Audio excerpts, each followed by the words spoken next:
कौन है शरत रेड्डी? जानें उनके जीवन की कहानी और दिल्ली शराब घोटाले में उनकी भूमिका। नमस्कार दोस्तों, स्वागत है आपका हमारे जीआरटी बिजनेस यूट्यूब चैनल में।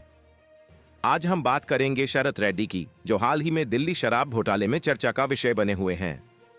उन्होंने सरकारी गवाह बनकर अरविंद केजरीवाल के खिलाफ महत्वपूर्ण बयान दिए हैं। आइए जानते हैं कौन है शरत रेड्डी, उनका क्या कारोबार है और दिल्ली शराब नीति में उनकी क्या भूमिका रही है। शरत रेड्डी कौन है? शरत चंद्र रेड्डी हैदराबाद बेस्ड अरबिंदो फार्मा के नॉन एग्जीक्यूटिव डायरेक्टर हैं। अरबिंदो फार्मा की स्थापना शरत रेड्डी के पिता पीवी राम प्रसाद रेड्डी ने 1986 में की थी।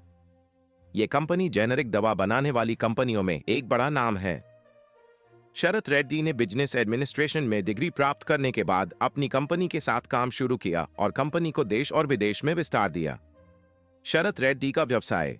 शरत रेड्डी ने अपने नेतृत्व में अरबिंदो फार्मा को विस्तार दिया और अपने प्रोडक्ट्स के पोर्टफोलियो को बढ़ाया।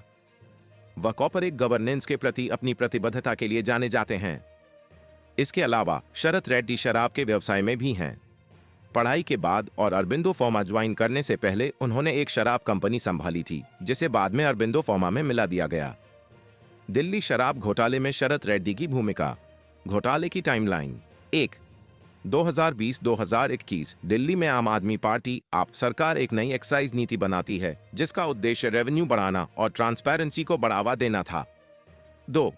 नवंबर 2021 नई एक्साइज नीति लागू होती है, जिससे प्राइवेट प्लेयर्स को शराब के रिटेल बिजनेस में प्रवेश करने की अनुमति मिलती है। 3. 2022 की शुरुआत नई नीति के तहत शराब लाइसेंस के एलोकेशन में इरेगुलरिटीज और पार्शियलिटी के आरोप सामने आने लगते हैं। 4. जुलाई 2022 दिल्ली के उपराज्यपाल नई एक्साइज पॉलिसी में कथित इरेगुलरिटीज की जांच के लिए सीबीआई जांच का आदेश देते हैं। 5. नवंबर 2022 शरत रेड्डी को एनफोर्समेंट डायरेक्टरेट ईडी द्वारा गिरफ्तार किया जाता है। उन पर साउथ ग्रुप का प्रमुख होने का आरोप लगता है, जिसने दिल्ली सरकार को रिश्वत देकर घोटाले को अंजाम दिया। 6. फरवरी 2023 ईडी आरोप पत्र दाखिल करता है, जिसमें शरत चंद्र रेड्डी की संलिप्तता का ब्यौरा होता है। 7.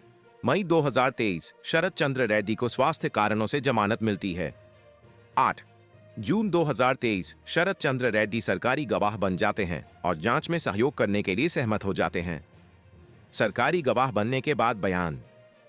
सरकारी गवाह बनने के बाद शरत रेड्डी ने कहा कि उन्हें बीआरएस नेता के कविता ने कथित तौर पर धमकाया था और शराब नीति के तहत 5 रिटेल एरियाज पर अधिकार के लिए आम आदमी पार्टी आपको 25 करोड़ रुपए एडवांस में देने के लिए मजबूर किया था। उनके बयानों को आधार बनाकर ही दिल्ली के मुख्यमंत्री अरविंद केजरीवाल को गिरफ्तार किया गया। चुनावी बॉन्ड्स का मामला। एनफोर्समेंट डायरेक्टरेट एट ने शरत रेड्डी और उनकी कंपनी अरबिंदो फार्मा के खिलाफ केस दर्ज किया था। इसके बाद शरत रेड्डी ने 50 करोड़ रुपए के इलेक्टोरल बॉन्ड्स खरीदे।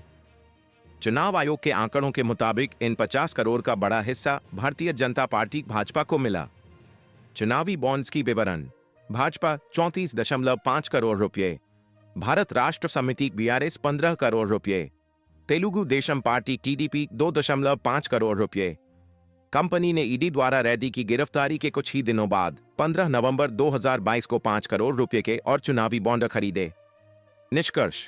तो दोस्तों, ये थी शरत रेड्डी की कहानी और दिल्ली शराब घोटाले में उनकी भूमिका। शरत रेड्डी की गिरफ्तारी और उनके सरकारी गवाह बनने के बाद इस मामले ने नया मोड़ लिया है। उनकी कहानी हमें ये सिखाती है कि कैसे किसी भी व्यवसाय में पारदर्शिता और नैतिकता महत्वपूर्ण होती है। हम उम्मीद करते हैं कि आपको यह जानकारी उपयोगी लगी होगी। अगर आपको यह वीडियो पसंद आई हो तो इसे लाइक और शेयर करना ना भूलें। हमारे चैनल को सब्सक्राइब करें और बेल आइकन को दबाएं ताकि आपको हमारी हर नई वीडियो की जानकारी मिलती रहे। धन्यवाद। जीआरटी बिजनेस यूट्यूब चैनल खबरों का स्रोत समाचार एजेंसियों, जनमत और अन्य सार्वजनिक स्थानों से प्राप्त करता है। हम पूरी कोशिश करते हैं कि यह सारांश और रिपोर्टिंग सटीक और सत्यापित हो, लेकिन हम किसी भी विवाद या त्रुटि के लिए जिम्मेदार नहीं हैं। हमारा उद्देश्य जनमत को जानकारी प्रदान करना है।